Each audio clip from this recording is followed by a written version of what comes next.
This is your Daily 5 for Wednesday, February 25th, 2026. You may remember that Lando and I played the Remedy multiplayer game FBC Firebreak for a little while, and we talked about it, and I remember saying, and I don't really think my opinion has changed, I'm pretty sure this is what I said at the time, that there was a lot about the game that I really liked. The problem really that we kept running into was the maps became a bit repetitive, there just weren't enough, and some of how they were doing their unlock system just did not feel very organic in terms of progression.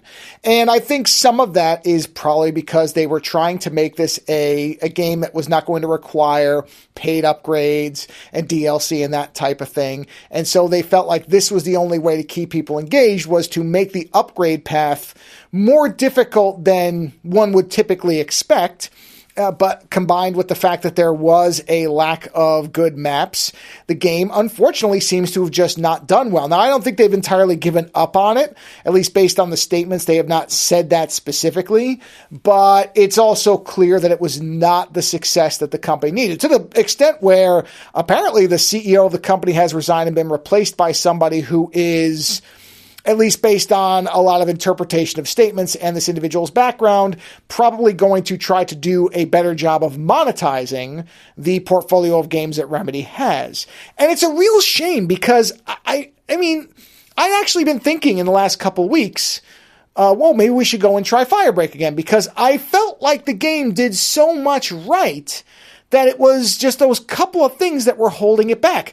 Unlike a lot of other games, as an example, where you feel like they just created a multiplayer game that makes no sense within the world of the game, Firebreak completely made sense as something to exist, because in Control, if you've never played it, you run into employees of the organization that contains the various things going on within the oldest house, the Bureau of Control. And you hear about, and you see evidence that they have tried to contain some of these things going on. You don't often see it happening. I think it's one or two skirmishes that you are part of. But generally, you're just seeing the remnants of it, the people themselves and some of the aftermath. So to have a game based on being one of those people makes nothing but sense. And playing the game, I really enjoyed the art style, how it looked, how it functioned. A lot of the gameplay itself worked very well. There was a puzzle element to it, but it made sense. You could figure it out.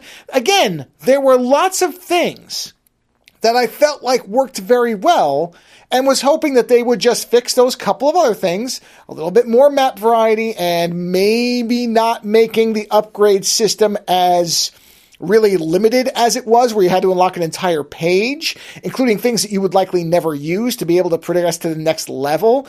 That I felt like was a very unfortunate decision, coupled with the fact that there wasn't a lot of variety. So you ended up having to basically replay the same small group of maps just to upgrade your weaponry.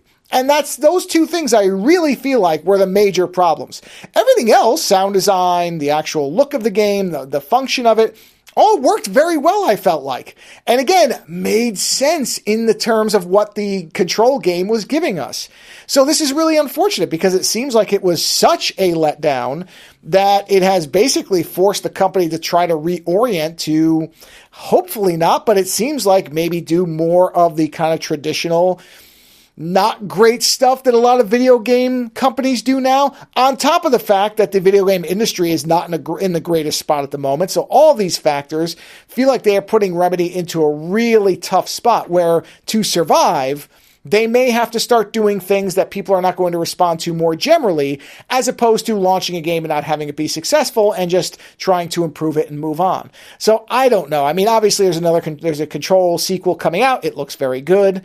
What we'll get after that, what the company will look like, how it will function, whether it's going to go more in the vein of something like an Ubisoft, I don't know. Or even worse, something where they're just trying to monetize every little bit of every single thing you interact with. I hope not. I feel like the company was successful because it wasn't doing those things.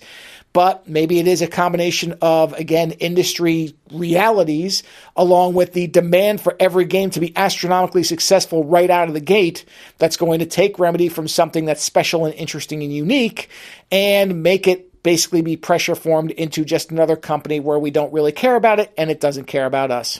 It's a shame. We'll have to see, but that's how it looks. Later.